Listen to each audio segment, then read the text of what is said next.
बिस्मिल्लाहिर्रहमानिर्रहीम। अस्सलाम वालेकुम जनाब, क्या हाल चाल। लेकिन अब अभी तक पिछले 5 लेक्चर्स पे हमने 2 स्टैंडर्ड्स डिस्कस किए। The one is IS 37 and IS 36। Hopefully आपने लेक्चर सुन लिए होंगे और अब आपके ज़हन में मेन पॉइंट्स जो हैं वो बिल्कुल होने चाहिए, जैसे प्रोविजंस के बारे में, ठीक, मेजरमेंट ऑफ द प्रोविजन के बारे में, देन स्पेसिफिक इश्यूज के बारे में, इसी तरह IS 10 के बारे में। ठीक, तो आज हम शुरू करेंगे कुछ क्वेश्चंस की practice. So the very first question ICAP की बुक में से, ठीक, और ये एग्जाम्पल नंबर है 11।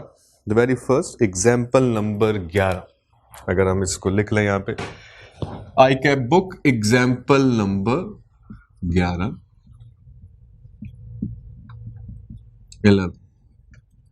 और from the book of ICAP study text. ठीक हो गया, ICAP स्टडी टेक्स्ट से हम ये एग्जाम्पल ले रहे हैं ताकि आप सब लोगों के पास भी हो। ले जी, इसका नाम है J Mart limited. J Mart limited,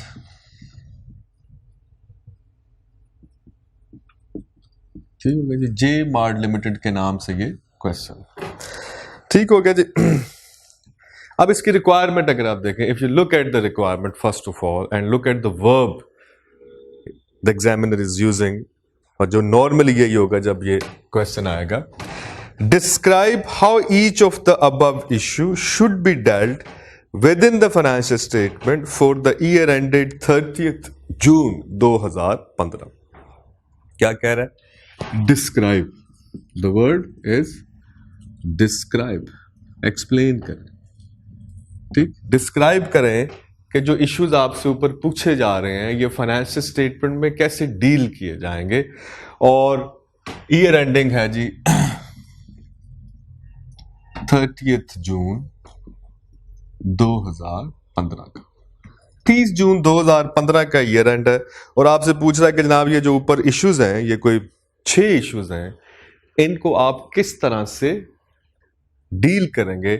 Means while you are preparing the financial statement for the year ending 30th June 2015, so you have to describe how you will deal with these issues, ठीक।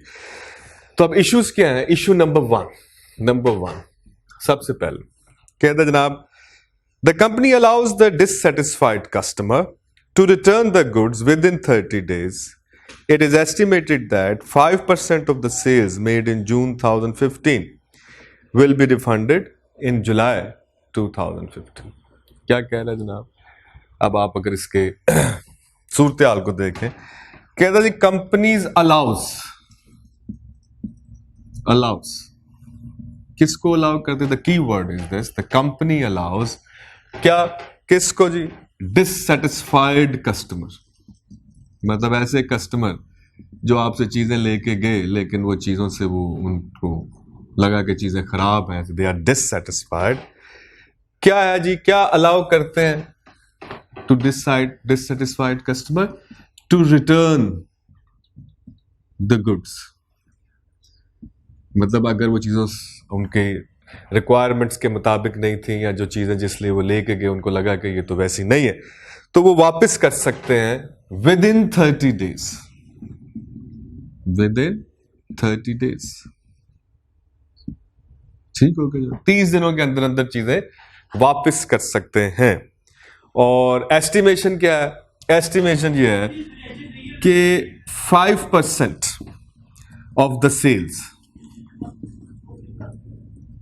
इन जून, कहते हैं जून की cell का जो 5% है, हमारा estimate ये है कि वो हमें वापस करना पड़ जाएगा, विल बी रिफंडेड इन जुलाई 2015। इसका मतलब है हमारा ईयर एंड क्या है? 30 जून, और 30 जून को हमारे जो एस्टिमेशन है वो ये है कि जो आपने इस साल जून 2015 में सेल की है, एस्टिमेशन ये है कि उसका 5% अगले महीने आपको जो है कस्टमर आ जाएंगे और आपको रिफंड करना पड़ जाएगा विद इन, जो कि आपने कस्टमर्स को अलाउ कर रखा। अब ठीक, now look eight describe.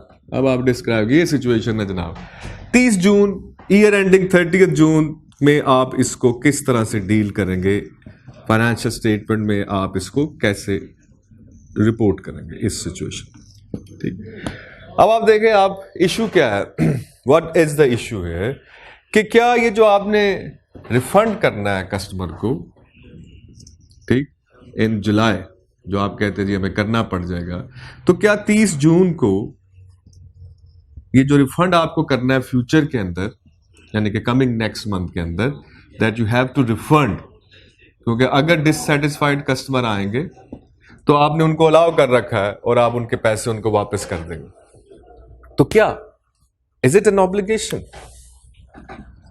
Is it obligation of the company at 30th जून, क्या ये ऑब्लिगेशन है 30 जून को कंपनी का? This is the first question.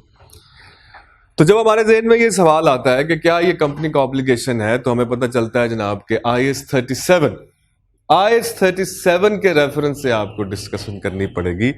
तो आप बताएंगे कि जनाब क्या ये ऑब्लिगेशन है या कि नहीं है। तो हमें ये पता है कि ऑब्लिगेशन किस वक्त एग्जिस्ट करता है, when there is a present obligation due to some past event.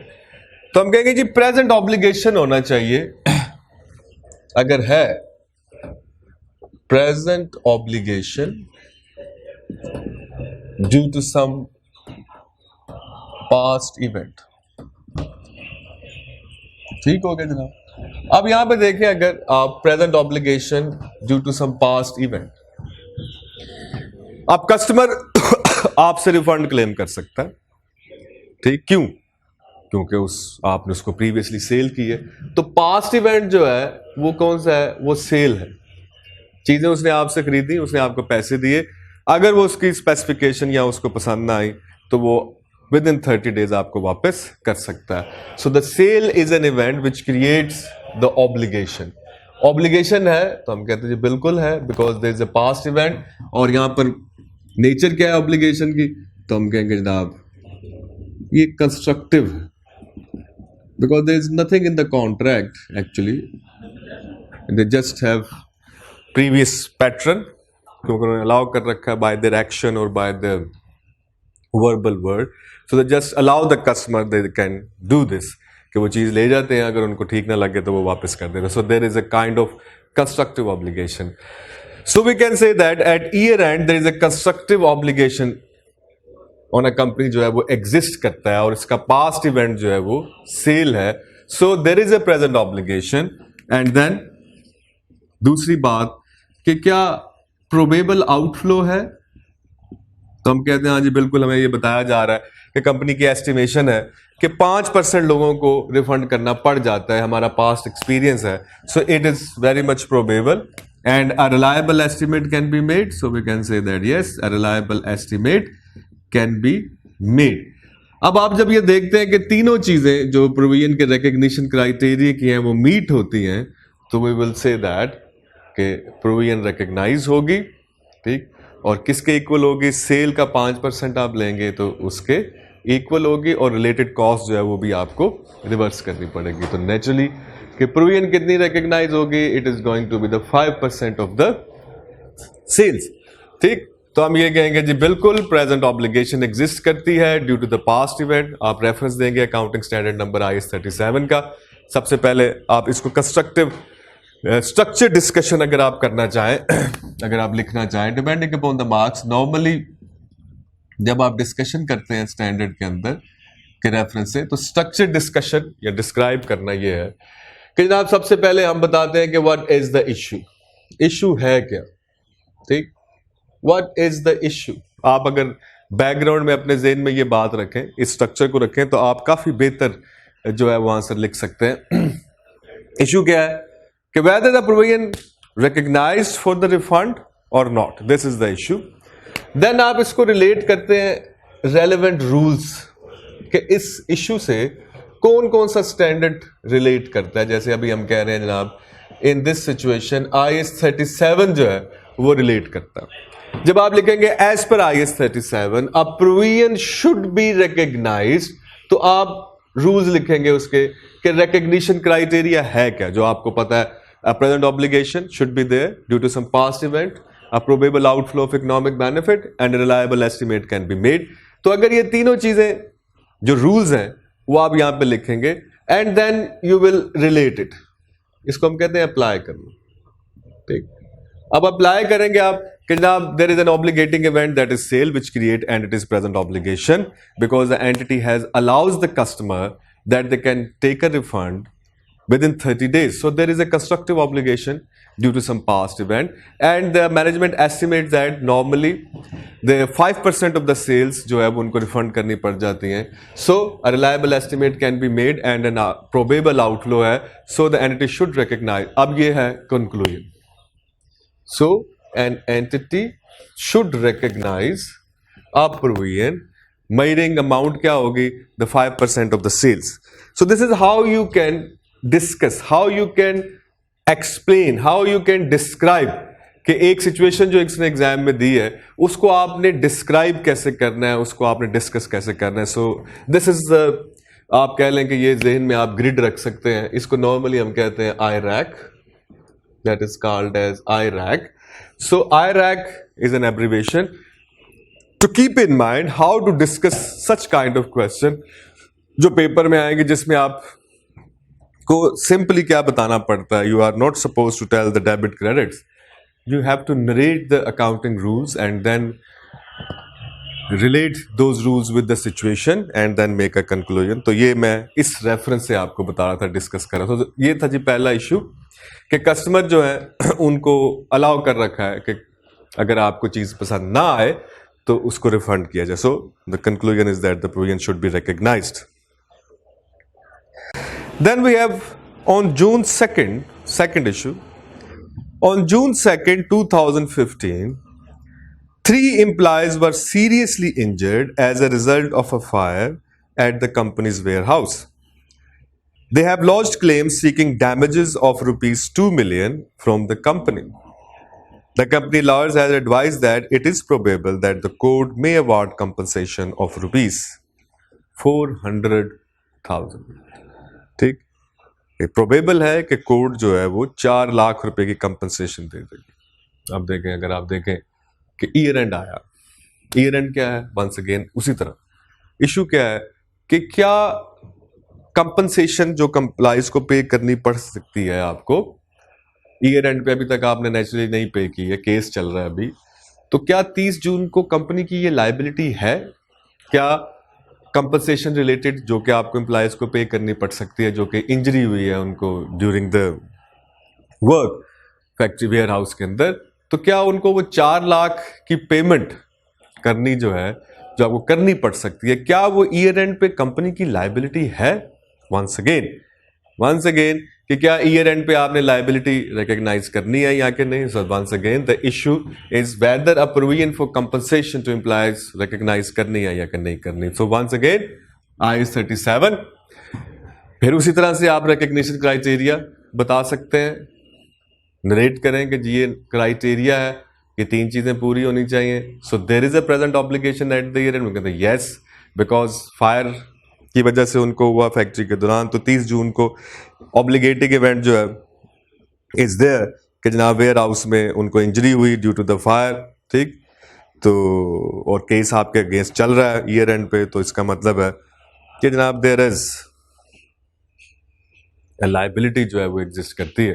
ठीक, और जनाब सूरत हाल ये है कि बाद में अगर आप देखें कि क्लेम आपका हो चुका है और बाद में हम ये देखते हैं कि जनाब फॉर एग्जांपल अगर मैं इसको इस तरह ले दूं, दोनों स्टैंडर्ड को मिक्स कर दूं, ठीक, क्या हम कहते हैं जी ईयर एंड आया, एट द ईयर एंड, ठीक, यानी कि reporting date, this is the reporting date 30 June 2015, case company के खिलाफ ऑलरेडी फाइल हो चुका, ठीक, और बिफोर द ऑथराइजेशन डेट, ठीक, बिफोर द ऑथराइजेशन डेट, अगर हम ये कहें, सिचुएशन को थोड़ा सा मैं चेंज कर रहा हूं ताकि डिस्कशन ज्यादा बेहतर हो सके, कि रिपोर्टिंग डेट पे हम अपने लॉयर से पूछें कि हाँ जी क्या होगा, तो वो कहे जनाब अभी कुछ कहा नहीं जा सकता कि क्या होगा, लेकिन ऑब्लिगेशन एग्जिस्ट करता था. तो आप क्या करोगे, आप इसको कंटिंजेंट लायबिलिटी के तौर पे फाइनेंशियल स्टेटमेंट में रिपोर्ट कर सकते हैं, यानी कि IAS 10 लगा के, ठीक। अब बाद में आपका लॉयर आपको बताता है इस पीरियड के अंदर कि सर आपको कंपनसेशन देनी पड़ जाएगी और ये कोई टोटल 4 लाख रुपए की। नाउ दिस इवेंट के बारे में कहेंगे, ये जो इवेंट हुआ है जिसमें लॉयर आपको ये बता रहा है कि कंपनसेशन पे करनी पड़ जाएगी, इसको हम क्या कहेंगे? This is an adjusting event because it provide you further information of the condition which exist at the reporting date. Then आपको ये कंटिंजेंट लायबिलिटी को क्या करना पड़ेगा? It has to be a provision. Now आपको प्रोविजन रिकॉग्नाइज करनी पड़ेगी, profit and loss debit, provision for compensation credit with 400,000। तो इस तरह से इसको डिस्कस किया जा सकता है या आप कर सकते हैं। Then under a new third case, under a new legislation, the company is required to fit smoke detectors at all the stores by December 31st, 2015. The company has not yet installed the smoke detectors. आप देखें ये कौन सा issue आ रहा है? 37 आपके ज़हन में आ गया होगा। They are talking about कि फ्यूचर में एक कैपिटल एक्सपेंडिचर करना पड़ेगा, आपको स्मोक डिटेक्टर्स लगाने पड़ेंगे। लॉ ये कह रहा है कि आप ईयर एंड है जी आपका 30 जून 2015 पे आप खड़े हैं और एक लॉ पास हो गया है और लॉ ये कह रहा है कि जनाब अगले 6 माह के अंदर अंदर आपको स्मोक डिटेक्टर्स लगाने पड़ेंगे, ठीक। अब स्मोक डिटेक्टर्स आपने लगाने हैं तो it's some kind of the future capital expenditure. तो क्या इसकी प्रोविजन लेनी चाहिए? तो हमने IAS 37 के स्पेसिफिक इश्यूज में पढ़ा, बिल्कुल नहीं, because there is no such an obligating event and entity can avoid this. कोई पास्ट इवेंट नहीं है, ठीक, लॉ का पास हो गया विच रिक्वायर्स कि आपको क्या करना है? स्मोक डिटेक्टर्स लगाने हैं। लेकिन हम ये कह रहे हैं कि प्रोबेबल नहीं, ठीक, it is not probable because entity can avoid this. Entity business में से बाहर आ सकती है या कोई और अल्टरनेट हो सकता है। So we can say that it is not very much probable that there is an outflow because it is not an obligation, ठीक। तो इसके लिए हम प्रोविजन रिकॉग्नाइज नहीं करेंगे चूंकि रिकॉग्निशन क्राइटेरिया मीट नहीं होता। So that was the third scenario. Now look at the fourth one. On June 20, 2015, the board of directors decide to close down the household appliances division. However, the decision was made public after June 30th, 2015. ठीक। अब basically अगर आप गौर करें कि this is again the 37 specific issues and that is restructuring, क्योंकि आप close down कर रहे हैं, ठीक, चीज़ों को, तो ये रीस्ट्रक्चरिंग से रिलेटेड। और आपको याद होगा, ठीक, कि रीस्ट्रक्चरिंग के अंदर हमने कहा जनाब कि प्रोविजन किस वक्त रिकॉग्नाइज करनी है? When there is a constructive obligation exist at the year end. तो हमने कहा जी वो कब होता है? तो आपको याद होगा हमने कहा जनाब it is there are 2 things very important, a detailed formal plan and that plan should have been communicated to those who are the affected। और चूंकि अगर ये हुआ होगा तो फिर लाइबिलिटी एग्जिस्ट करती है at the year end because there is a constructive obligation. तो यहां पे अगर आप देखें तो वो हमें बता रहा है कि जनाब इसकी कम्युनिकेशन नहीं हुई अभी तक, there is no such communication at the year end, ठीक। However, the decision was made public after 30th June 2015। अब हमें नहीं पता कि वो रिपोर्टिंग डेट से पहले हुआ, ऑथराइजेशन डेट से पहले हुआ या नहीं हुआ, ठीक। इसका मतलब है कि ईयर एंड पे चूंकि कम्युनिकेशन नहीं हुई थी, so there is no such an obligation exist. क्यों? Because there is no constructive obligation. Constructive obligation restructuring में उस वक्त हम कहते हैं क्रिएट होता है when there is a valid expectation, और वैलिड एक्सपेक्टेशन उस वक्त क्रिएट होती हैं जबकि वो फॉर्मल प्लान जो है वो उनको कम्युनिकेट किया जाए those who are the factors. So we are not going to recognise any sort of provision here. Provision नहीं रिकॉग्नाइज करेंगे रीस्ट्रक्चरिंग पे because there is no such an obligation. Now look at the fifth one. The company has a large warehouse in Lahore which was acquired under a 3-year rent agreement signed on 1st April 2014. The agreement is non-cancelable and the company cannot sublet the warehouse। मतलब उन्होंने क्या किया, 3 साल का agreement कर लिया और 3 साल तक आप इस कॉन्ट्रैक्ट को कैंसिल नहीं कर सकते। It's a non cancellable agreement. इसको 3 साल कंफर्म हो गए, आपको रेंट देना, और आप किसी को आगे सबलेट भी नहीं कर सकते। However, due to operational difficulties, the company shifted the warehouse to the new location. उधर से शिफ्ट कर दिया है नई जगह पे. इसका मतलब ये जो आपने 3 साल की नॉन कैंसिलेबल लीज पर वेयर हाउस लिया था, अब इसके फ्यूचर बेनिफिट हमें कोई नजर नहीं आ रहे. इसका मतलब है कि ये कॉन्ट्रैक्ट क्या हो गया है. यस, आपके ज़हन में बात आ गई होगी. This contract become an onerous contract. And I hope so आपको याद होगा कि आपने 37 में बात की कि अगर कॉन्ट्रैक्ट ऑनरस हो जाए तो उसकी प्रोविजन ले सकते हैं. तो हमने कहा जी बिल्कुल उसकी प्रोविजन ली जा सकती है. और किस तरह ली जा सकती है.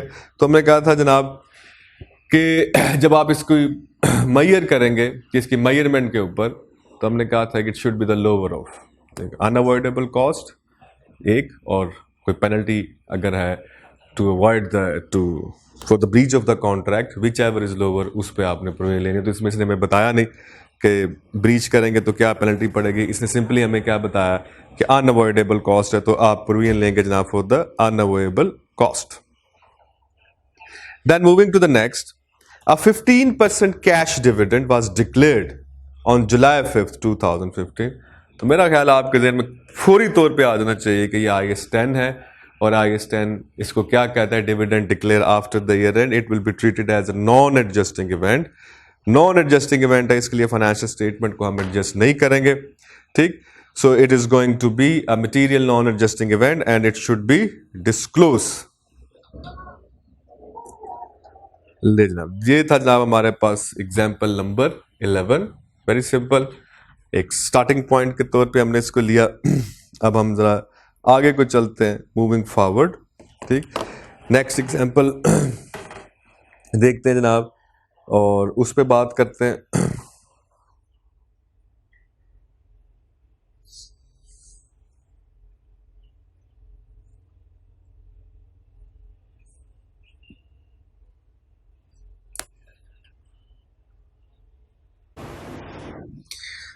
Later, moving to the next example, that is example number 35. रोजले के नाम से है और ये आई कैप स्टडी टेक्स्ट में से मैं ले रहा हूँ. एग्जाम्पल नंबर 35 रोजले के नाम से. अब अगर आप इसका रिक्वायरमेंट देखें, once again, explain how each of the above item should be treated in the consolidated financial statement for the year ending 31st March 2004. अब देखें वर्ब फिर वही है, एक्सप्लेन. जैसे मैं आपको शुरू में बता रहा था जब मैं स्टैंडर्ड शुरू कर रहा था, तो इस 2 स्टैंडर्ड में से जो मोस्ट ऑफ द क्वेश्चंस आते हैं उसमें जो वर्ब एग्जामिनर यूज करता है वो यही है. एक्सप्लेन करें, डिस्क्राइब करें, डिस्कशन करें. So this is some of the requirements. तो वंस अगेन आपने एक्सप्लेन करना है. और ईयर एंड कितना है, 31 March 2004. 31 March 2004 is the year end. और आपने एक्सप्लेन करना है. They are different scenarios, different issues हैं. वन बाय वन पढ़ते जाएं. सबसे पहला सिनेरियो है, उसका हेडिंग उसने दिया हुआ है क्लोजर ऑफ फैक्ट्री. ठीक. The one is closure of factory. कि फैक्ट्री जनाब आप बंद कर रहे हैं.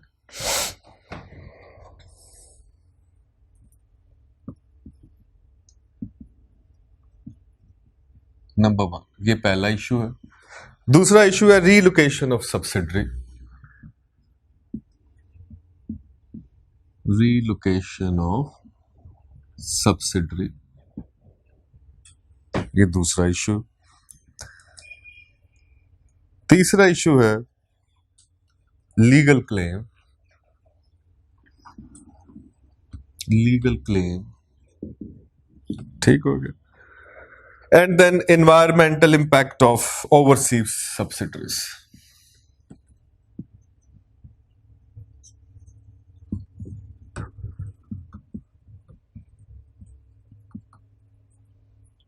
Overseas subsidiaries. Environmental impact of overseas subsidiaries. ठीक. आपकी 4 मेन सिनेरियोज हैं हेडिंग के साथ. Closure of factory, relocation of subsidiary, legal claim and environmental impact. अब हम पढ़ते हैं इसको केस स्टडी को कि ये क्या है, what are these. ठीक, सबसे पहले हम पढ़ते हैं जनाब इंट्रो। इंट्रो क्या है जनाब कि जनाब इस रोजले जो है ये एक ग्रुप है जिसकी बहुत सारी सब्सिडरीज, मतलब one of the companies a parent and they have lot of subsidiaries. हम कंसोलिडेटेड फाइनेंशियल स्टेटमेंट पढ़ेंगे तो उसमें सब्सिडरी का कॉन्सेप्ट आएगा। सो इसका मतलब नॉर्मली यह है कि एक one of the main company है जो बहुत सारी कंपनीज को कंट्रोल करती है। तो जिन कंपनीज को कंट्रोल किया जाता है वो सब्सिडरीज हैं, और जो कंपनी कंट्रोल कर रही है वो parent company. So they all together collectively called as the group. The group is proud of its reputation as a caring organization and has adopted various ethical policies towards its employees and the wider community in which it operates. कहते हैं आप ये group जो है इनकी public में जो reputation है वो ये है कि दे आर वेरी केयरिंग, ठीक, और तमाम एथिकल रिस्पॉन्सिबिलिटीज जो हैं टुवर्ड्स इट्स एम्प्लॉयज और पूरी सोसाइटी वाइडर कम्युनिटी, ठीक, उसको ये एक्सेप्ट करते हैं, अडॉप्ट करते हैं जनाब। इसका मतलब है they are being perceived by the general public as a good company, as the caring company, ठीक। As a part of its annual report, the group published detail of its environmental policies, which include setting performance targets for activities such as recycling, controlling emissions, ठीक, and limiting use of non-renewable resources। अब देखें क्या हो रहा है, ये जो intro paragraph है ना, अगर आप देखें यहां पे, इसको देखें, कह रहे एनवायरमेंट, अभी हमने पढ़ा नहीं लेकिन हमें पता चल रहा है कि ये जो इंट्रो पैराग्राफ बना रहा है ना, ये कंपनी के बारे में एक परसीव इमेज डेवलप कर रहा है पूरे ग्रुप का, कि अगर एक कंपनी जैसे ये ग्रुप है अगर किसी ऐसे कंट्री में जाती है जहां पर एनवायरमेंटल लॉज हैं तो वहां पर उनको कंप्लाई करना उसका ऑब्लिगेशन है।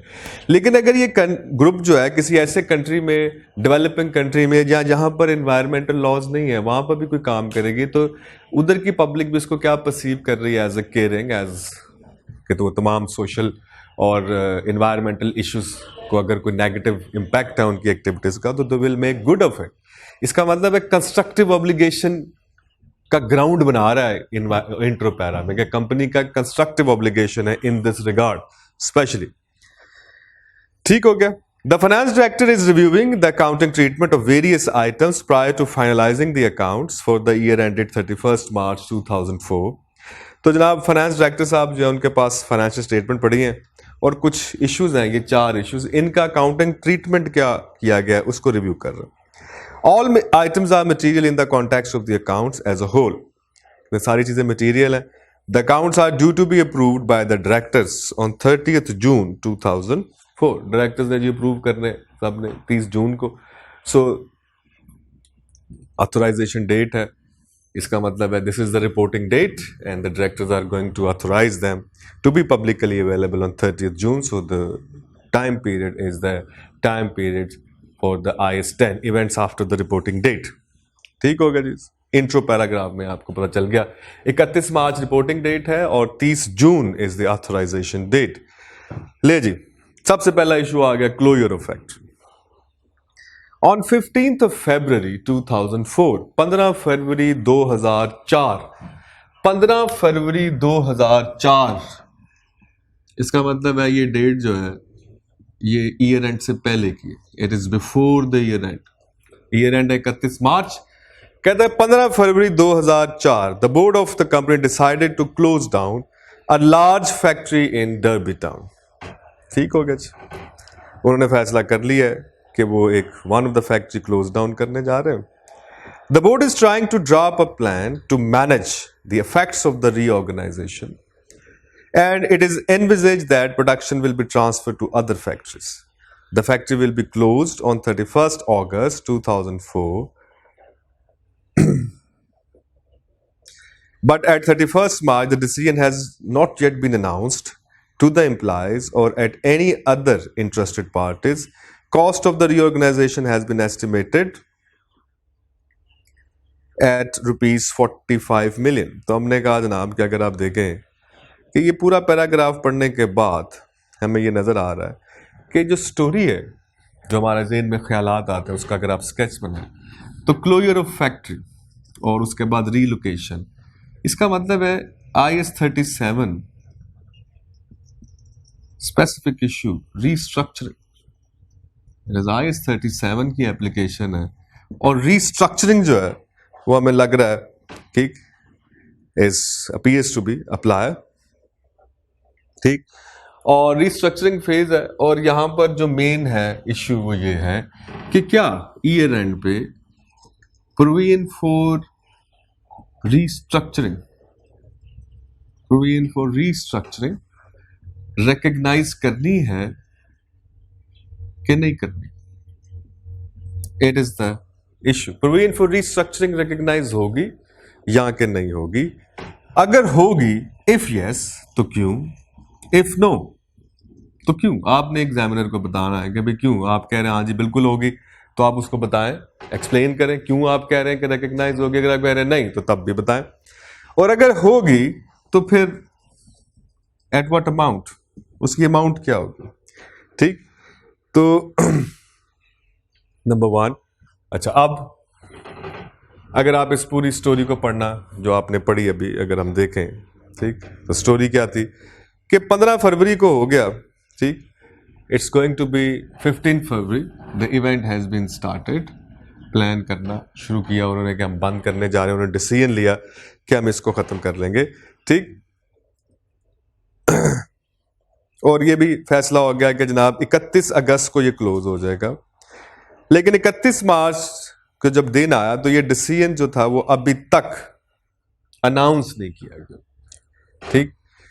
इसका मतलब है जब आप इसको ओपन करेंगे इसके आंसर को, तो यू विल स्टार्ट विद कि जनाब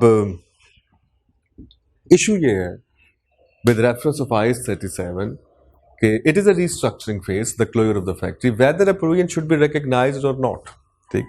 अब हमें यह पता है कि IAS 37 ये कहता है कि in case of restructuring provision उस वक्त रिकॉग्नाइज होगी जब 2 कंडीशंस पूरी होंगी। You have to write those 2 conditions. Number 1, there should be a detailed formal plan.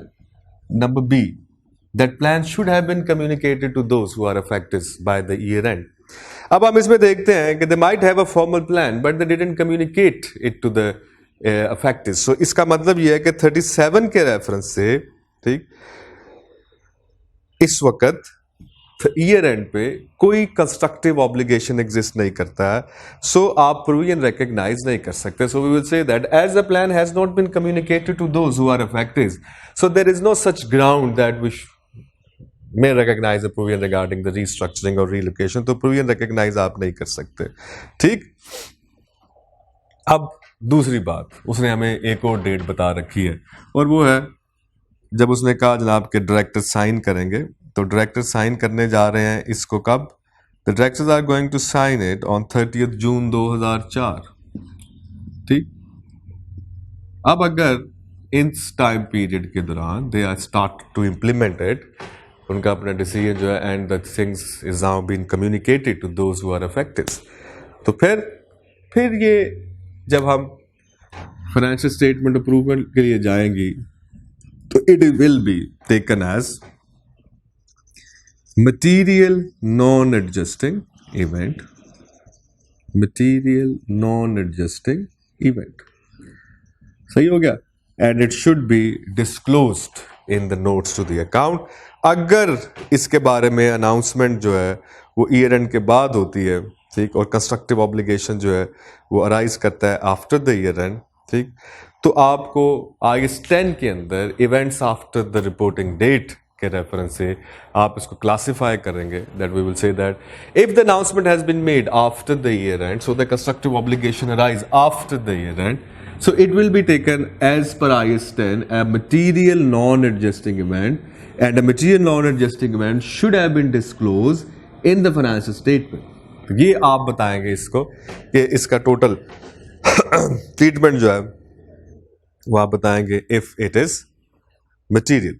तो ये था जनाब हमारे पास closure of the factory. Now look at the second one is relocation of subsidiary. During December 2003, ले जी, इसका मतलब once again before the year end, December 2003, इसका मतलब है वंस अगेन जो डेट आ रही है वो हमारे पास ईयर एंड से पहले की। कहता है during December 2003 one of the subsidiary companies moved from Beckington to Sundertown, order to take advantage of the government development grants.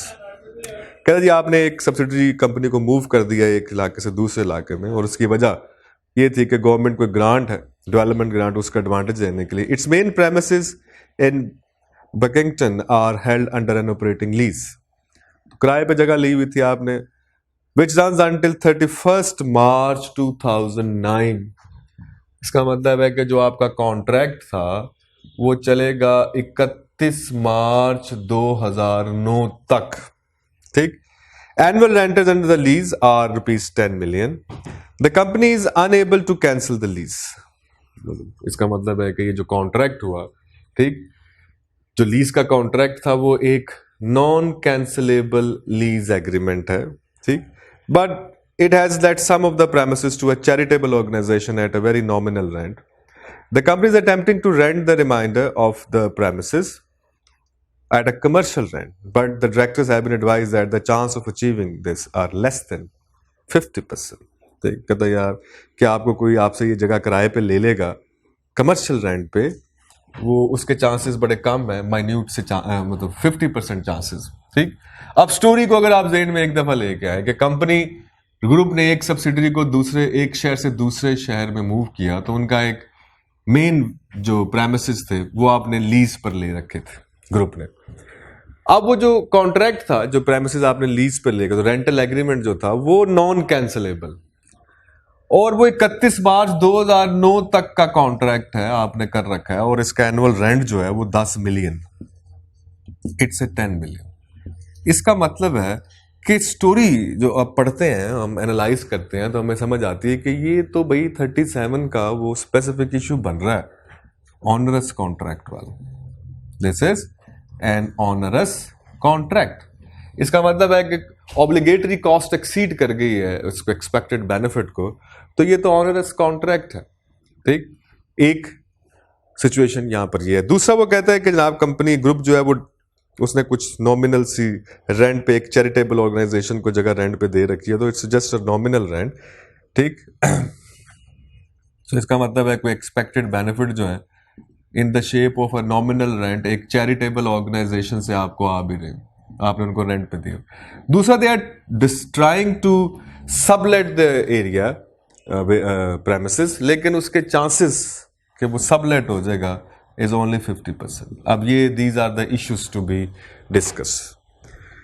तो सबसे पहला इशू जो हम यहां पे देखते हैं वो ये है कि क्या ऑनरस कॉन्ट्रैक्ट के लिए प्रोविजन रिकॉग्नाइज की जाएगी या कि नहीं की जाएगी. बिल्कुल की जाएगी जनाब. It is as per I 37 if the contract become onerous at the year end, a provision for unavoidable cost or the penalty for breaching the contract, whichever is lower, should be recognized as per IAS 37. तो हम कहेंगे yes, a provision should be recognized at the year end because there is a present obligation, और आप उसको estimate कर रहे हैं कि आने वाले दिनों में जो आपकी unavoidable cost है 10 million per annum, and it will be in the future time value of money becomes the significant. So you will say that because the time value of money is significant, it should be made at its present value. इसको आप present value पे लेंगे because it is 2004 March. So we are talking about 5, 6, 7, 8 and 9. मतलब 2005 के 10 million, 2006 के 10 million, 2007, 2008 and then March 2009. So we can say that the time value of money becomes significant, so it should have been made at the present value at the pre-tax discount rate, which is representative of the discount rate जो आप लेंगे, जिस पर आप इसको present values की calculate करेंगे. ठीक. तो वो प्री टैक्स होना चाहिए सबसे पहले, अगर आपको याद हो, it should be a pre tax discount rate. ठीक हो गया जनाब. और इसके अलावा जनाब जो रिस्क परसीव किए जा रहे हैं जनाब in relation to that liability, उसको वो रिप्रेजेंट कर रहा हो, तो बहरहाल that is it should be have been taken at the present value. पहली बात. दूसरी बात कि ये जो नॉमिनल रेंट आ रहा है आपको, इसको क्या करना, तो क्या इसको can we take it as a reimbursement. तो रीइंबर्समेंट अगर आपको याद हो तो हमने कहा था जनाब उसी सूरत में ली जा सकती है अगर वो वर्चुअली सर्टन हो, मटेरियल हो। तो ये नॉमिनल सा रेंट है, so it is very immaterial, so it is you are not going to recognise it. ठीक, तीसरा ये कि कमर्शियल रेंट पे, अब कमर्शियल रेंट पे आपको चढ़ जाएगी आपके प्रेमिसेस, इस चीज़ की पॉसिबिलिटी जो है वो 50% है। तो हमें ये पता है कि ये कंटिजेंट एसेट जो है सेपरेटली रिकॉग्नाइज होगा, रीइंबर्समेंट प्रोविजन में से ऑफसेट नहीं होगा, इसको सेपरेटली रिकॉग्नाइज करना पड़ेगा। तो इसको तो हम इसलिए रिकॉग्नाइज नहीं कर रहे as an asset because it is very immaterial. इसके बारे में हम ये कह रहे हैं कि ये विच प्रोबेबल नहीं है, पॉसिबल है। आपको याद होगा कि कंटिजेंट एसेट उसी वक्त डिस्क्लोज करते हैं जब वो प्रोबेबल। अब ये प्रोबेबल भी नहीं है, ये पॉसिबल के करीब करीब है, तो इसको आप क्या कर देंगे, then it should have been ignore. तो इसको हम कहेंगे जनाब इसको आप बिल्कुल भी डिस्क्लोज भी नहीं करेंगे। ठीक, तो ये सूरत हाल है सेकंड वन की, that is relocation of subsidiary. Hopefully that is an exam question actually, और आपको समझ आ रहा होगा कि किस तरह से आपने इसको डिस्कस करना है। तो मैं आपको बताना ये चाह रहा हूँ कि how to explain such kind of question, and it is very easy marks actually. अगर आपको स्टैंडर्ड पता है, अगर आपको स्टैंडर्ड की चीज़ें सारी समझ आ रही हैं, तो आप इश्यूज, रूल्स, एप्लीकेशन, कंक्लूजन, इस चीज़ को ज़हन में रखें और आप बड़े आराम से चीज़ें जो हैं वो लिख सकते हैं, आप बड़े आराम से एक्सप्लेन कर सकते हैं अगर आप इस ग्रिड को ज़हन में रखें कि आपने किस तरह से इशू को एक्सप्लेन करना है। तो सबसे पहले इशू क्या है कि जनाब, do we have to recognise a provision in relation to the onerous contract, should we recognise a contingent asset in relation to this nominal rent और कमर्शियल रेंट। तो तीन इश्यूज बन गए। अब आप रूल्स बोलते जाएं, लिखते जाएं, साथ साथ उसकी एप्लीकेशन करते जाएं। जैसे मैं ऑनरस कॉन्ट्रैक्ट के बारे में लिखा 37 क्या कहता है, फिर उसकी एप्लीकेशन कर ली कि जनाब there is an obligation, obligating event because the contract is there and there is a amount that we suppose to pay in the future and it is in the future time value of money become significant. 37 का measurement वाला rule आ गया, then it should be present value. Then because this is the reimbursement, so reimbursement के बारे में 37 क्या कहता है, it should only be recognized when it is virtually certain and material। तो यहाँ पर ये जो nominal rent है, ये आपने उनको rent पे दे दी है, लेकिन because it is not material so we can ignore it। then talk about this 50% commercial rent जो आपको मिल सकता है, लेकिन उसके chances बड़े 50% है, so it is going to be a possible thing। और जिसके बारे में स्टैंडर्ड में ये कहता है कि contingent asset या रीइंबर्समेंट जो है सिर्फ उस वक्त जब वो वर्चुअली सर्टन हो, so it is not virtually certain, so we can say that we can ignore it once again. ठीक है जनाब। इसके अलावा आपको पता है जनाब कि आप इसका डिस्क्लोजर जो है वो आप डिस्कस कर सकते हैं कि जनाब आपको इसका बताना पड़ेगा carrying amount of the onerous provision. ठीक, at the end of the reporting period a description of the nature and the obligation and the expected timing of the cash flows, and disclosure should also be made regarding these contingent assets where the amount of any expected rentals receivable from subletting are material and the probability of the. Then we have the third case, and that is legal claims. We will talk about the legal claims. अब legal claims क्या है जनाब, just read it out कि ये legal claims के बारे में क्या कह रहा है। कहता during the year, again during the year, 31 मार्च से पहले, during the year, a customer started legal proceeding against the group, claiming that one of the food products that it manufactured has caused several members of his family to become seriously ill. The group lawyer advised that this action will probably not succeed. कहते हैं जनाब, आपका जो lawyer है वो ये कह रहा है कि कोई टेंशन की बात नहीं है, इस तरह के केसेस जो हैं वो मतलब जो लोग हैं वो कामयाब नहीं होंगे, तो ग्रुप को इस पे कोई पेनल्टी वगैरह नहीं पड़ने वाली। इसका मतलब ये हुआ कि जनाब इशू क्या है कि क्या आपको provision for compensation to the customer जो है वो रिकॉग्नाइज करनी पड़ेगी या कि नहीं करनी पड़ेगी। Again recognition criteria of the IAS 37 है, is there any present obligation, क्या प्रेजेंट ऑब्लिगेशन है। ठीक तो हम कहते हैं जनाब कि स्टोरी ये है कि उन्होंने आपके खिलाफ केस किया हुआ है, तो there is some kind of ठीक जो है इशू तो चल रहा है आपके साथ, लेकिन यहाँ पर अपना जो लॉयर है उसने क्लियरली ये बता दिया कि ये केस सक्सीड नहीं होगा, इज़ वेरी मच श्योर। इसका मतलब है कि प्रोबेबल आउटफ्लो नहीं है। जब प्रोबेबल आउटफ्लो नहीं है तो इसका मतलब है प्रोविजन आप रिकग्नाइज नहीं करेंगे, but still there is a possibility. ठीक, क्योंकि हमने बात की थी कंटिजेंट लायबिलिटी में कि अगर प्रेजेंट ऑब्लिगेशन है लेकिन आप उसको प्रोबेबल आउटफ्लो नहीं है, रिलायबल एस्टिमेशन नहीं है, तो then it becomes a contingent liability. So therefore there is a possibility of some kind of contingent liability. ठीक, मतलब पॉसिबल ऑब्लिगेशन हो सकता है अनटिल अनलेस कि उसकी पॉसिबिलिटी बिल्कुल ही रिमोट हो जाए तो हम कंटिजेंट लायबिलिटी भी इग्नोर कर देते हैं। लेकिन अगर पॉसिबल ऑब्लिगेशन है तो कंटिजेंट लायबिलिटी का disclosure notes to the account में बनता है, और nature of obligation and possible financial impact जो है उसके बारे में आपको डिस्क्लोजर देना पड़ेगा। ठीक, तो ये लीगल क्लेम।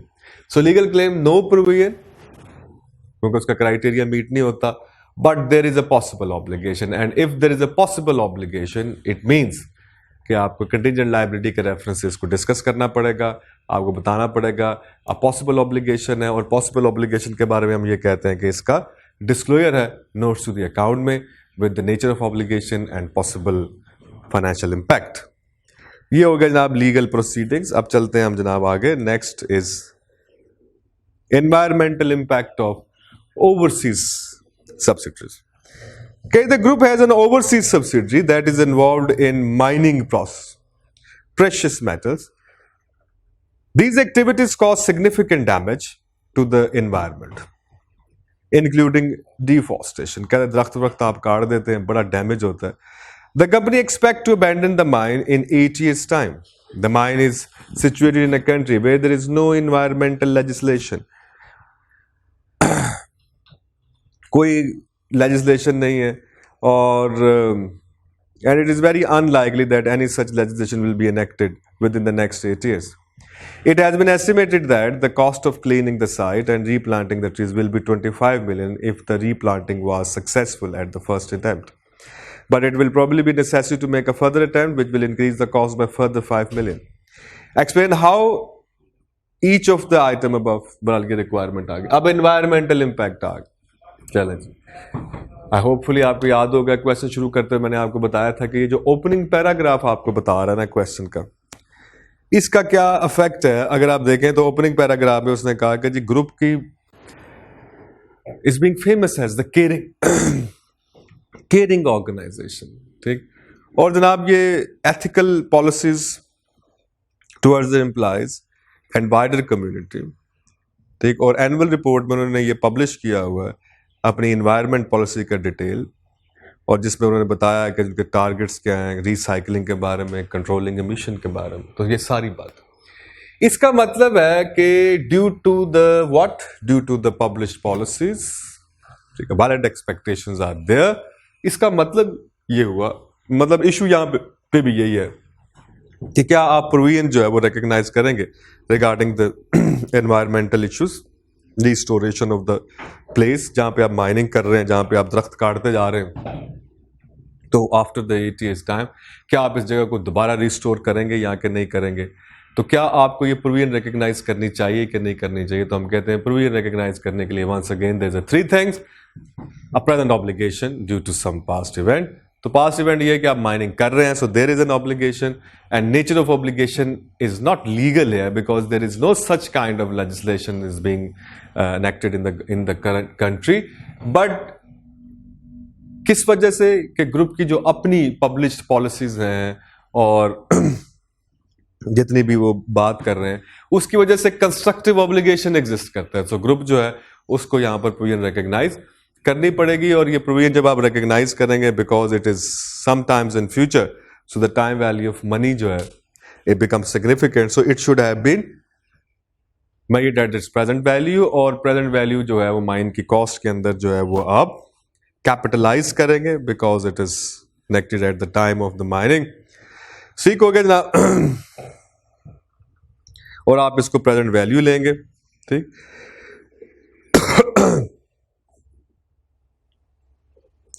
ठीक हो गया जनाब। तो आप हम ये कह रहे हैं कि जनाब उसमें उसने बताया कि जनाब अगर आप फर्स्ट अटेम्प्ट में हो गया तो 25 मिलियन, अगर फर्स्ट अटेम्प्ट में ना हुआ तो आपको 5 मिलियन और लगाने पड़ेंगे, ठीक।